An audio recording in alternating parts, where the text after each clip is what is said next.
Okay, we are now working with grouped quantitative data, and we're going to calculate class limits, boundaries, and midpoints. So we have a data set of monthly expenditures incurred at coffee shops by a sample of 700 households, and it has a minimum of $7 and a maximum value of $222. Suppose we want to group these data into 6 classes. Okay, so assuming we take the lower limit of the first class to be $1, and the upper limit of the sixth class to be $222, determine all the boundaries, basically fill the chart out. Okay, so let's first things first. What are we told? We're told the lower limit of the first class is $1. Okay, let's talk about a few things first. These a grouped quantitative database, we're gonna have like $1 to something, something to something. Okay, the first row, we refer to these as classes. So when it's grouped quantitative data, from top to bottom, we have first class, second class, third class, fourth class, etc., and we have 6 rows here, so there's 6 classes. The bottom row is the 6th class. Now we're told that the upper limit of the 6th class is 222, and the lower limit of the first class is $1. The first number is the lower limit, is the smaller number, and the number on the right hand side is the upper limit. So when we're told that the lower limit of the first class is $1, it goes right there. And when we're told that the upper limit of the 6th class, which is the last row, is $222, well, we know that 222 has to go right there. Now, what does this hint say? This hint says that to determine the class width. Now, class width is very important because the class width is basically how we're going to calculate the rest of these limits. The lower limits on the left and the upper limits on the right. So we need to make sure to do this correctly, but the hint tells us exactly how to do it. It says you take the upper limit of the 6th class, 222, and divide by the number of classes. Now, that's not always how you'll do it, but here, that's how we're going to do it here. So let's see, what do we get? Class width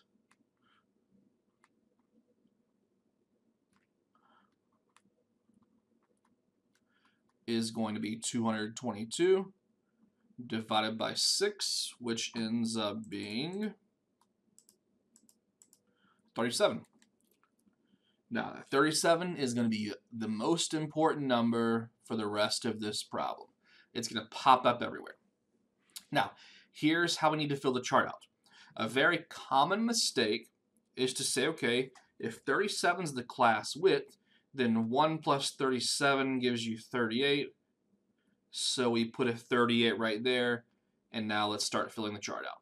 But that's incorrect, because that's not how class width is exhibited in a grouped quantitative data table. The way we need to do this is that we know that from our lecture that the difference between 2 consecutive lower limits should equal the class width. That is, if I take this number right here and subtract 1, I should get 37. So what number makes that true? I think a 38 going right here makes that true. Because now if I do 38 minus 1, we get 37, which is the class width, which is what is supposed to happen. Oh, by the way, I forgot to fill this out. 37. So if 38 goes there, what has to go here? Well, 1 less has to go there, so 37 has to go there. Okay, so the way we work with class width in these, when we're doing the limit calculations, is that the difference between any 2 lower limits, consecutive lower limits, must be 37. Likewise, the difference between any 2 consecutive upper limits must also be 37.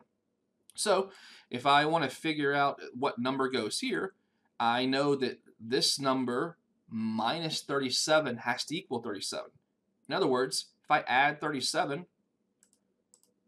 then I get my next upper limit, which is 74. Now, if you want the next lower limit, well, it's gonna be 1 more than that number, 75. Or another way to find it is to simply add 37 to 38. 38 plus 37 gives you 75. Okay? If you want to find this number, just add 37 to the previous upper limit. So 74 plus 37 gives us 111. Now, if you want to, you can either add 37 to 75. Well, let's just do that real fast. So 75 plus 37 gives us 112, or we knew it had to be 112 because 111 plus 1 gives you 112. Okay, so let's now just use this 37, the class width, to find the rest. So we actually can just work our way down the chart. So 112 plus 37 is 149. And then if we, again, add 37, that gives us our last lower limit, which is 186. And then let's fill the rest of these out. You could say, well, okay, the 149 goes there, so I need one less to be right here, which is 148, which should be 111 plus 37, which, yeah, is 148.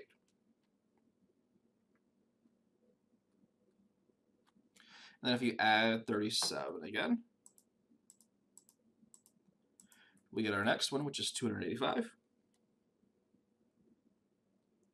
which makes sense because we already had, not 285. Oh, I added 137. 148 plus 37, not 137, gives us a 185, which makes sense because the next number was already there, which is 186. Now, if you want to double check to make sure we're on the right track, 185 plus 37 should give us that last number, which we already filled out, which is 222. Now, what about boundaries? Boundaries, here, let me write out the classes horizontally, and boundaries might make a little more sense to you. So we have the first class, which is 1 to 37. Then we have the class 38 to 74. Then we have 75 to 111. Then we have 112 to 148. Then we have 149 to 185. Then we have 186 to 222. So here's all the classes written out horizontally. The boundaries are simply the numbers that are right in between each class. And by right in between, I mean take the mean average of 37 and 38. What do you get? 37 plus 38 divided by 2 is 37.5. If you don't believe me, just type into your calculator. 74 plus 75 divided by 2 is 74.5. 111 plus 112 divided by 2 is 111.5. 148 plus 149 divided by 2 is 148.5. Another way you can think about this is either taking the lower limit and adding 0.5, or excuse me, that's the upper limit. The upper limit and adding 0.5, or the lower limit and subtracting 0.5. Either way, you get 148.5. And here we get 185.5. Now, the one weird one to think about is, or the two weird ones, are the one at the very end, again, which is just 222.5, add 0.5 to the upper limit. And the first one down here, which would just be 0.5. Take the lower limit and subtract 0.5. So those are all the boundaries. Now, a little bit of lingo here for you. The lower boundary of so here's the first class. Here's its lower boundary. Here's its upper boundary. Which here's the second class. Here's its lower boundary. Here's its upper boundary. So here's the third class. So first, second, third class, fourth class. Oh, that did not mean to do that. Fifth class, and sixth class. So here's our classes, but notice there's the lower boundary of the second class is the upper boundary of the first class. They share a boundary, which I guess that makes sense. So we can fill this chart up really easily now. So the upper boundary of the first class is 37.5.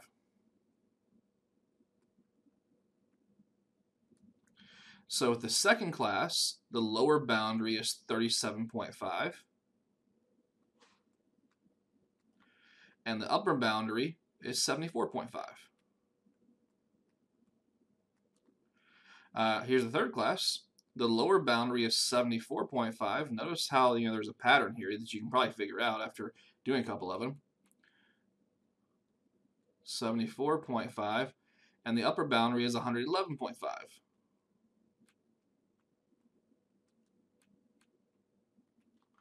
Now here's the fourth class. The lower boundary is 111.5, and the upper boundary is 148.5. Fifth class, the lower boundary, so we're always repeating that last upper boundary is going to be the new lower boundary. Let's see, and the upper boundary of the fifth class was 185.5. And then the sixth class here, the lower boundary was 185.5. And this is already filled out for us, but it's 222.5, which we already talked about.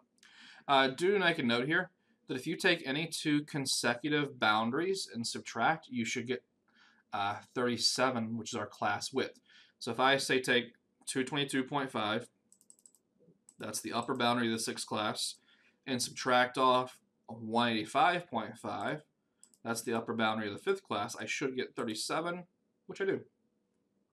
If I take, say, 185.5, which is the lower limit of the sixth class, and subtract off 148.5, which is the lower limit of the fifth class, I get 37.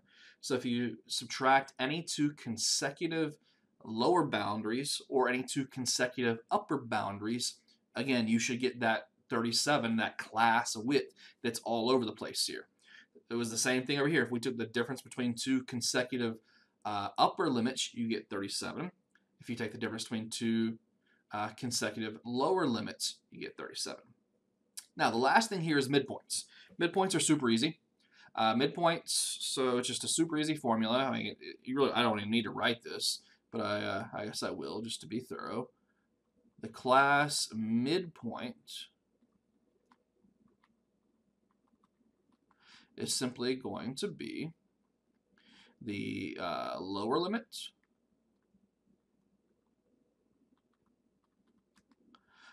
plus the upper limit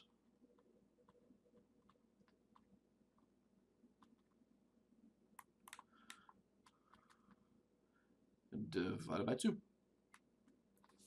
It's the average of the limits. So it's the mean average of the limits. So let's see. So for the first class, the two limits are 1 and 37. So 1 plus 37 gives us 38. Divided by 2 should give us 19. So that's the midpoint of the first class. Of the second class, our two limits are 38 and 74. So 38 plus 74 gives us 112. Divided by 2, we get 56. For the third class, we have the two limits are 75 and 111. By the way, here is a mistake I see all the time. Don't do this. Your calculator knows the order of operations, so your calculator is going to do 75 plus 111 divided by 2. That is, it's going to do the division first, then addition afterwards. So, which is not at all what we're meaning to do here. So to fix this, we would do parentheses 75 plus 111, close parentheses, divided by 2. So there the calculator knows I'm going to do the addition first, then divide. It gives us 93.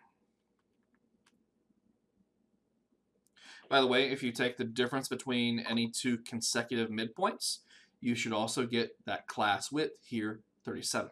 So 56 minus 19 gives us 37. 93 minus 56 gives us 37. So if you want to maybe a quicker way to calculate these midpoints, so just add 37 to the previous one. So 93 plus make sure to use your calculator correctly, plus 37 gives us 130. So that should be our next midpoint. And then the next one, so add 37, 167 should be our next midpoint. You can always check them using the formula if you'd like. This way it's probably just a little quicker. Plus 137 gives us 204. Here, let's check the last one to make sure that we were doing those right. So the midpoint, if you want to use the formula of the last class, of the sixth class, is 186 plus 222. Hit enter to make that calculation. Divide by 2. We get 204. So yeah, we were correct.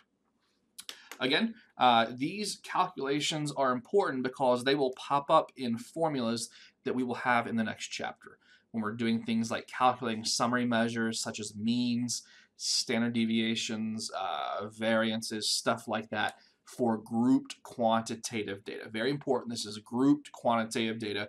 Whenever you have classes 1 to 37, 38 to 74, that's grouped quantitative data. Okay? Very important to keep track of limits versus boundaries. I know they sound like they're the same thing, but they do have different meanings in statistics. Okay, if you have any questions, always feel free to ask. Talk to you soon.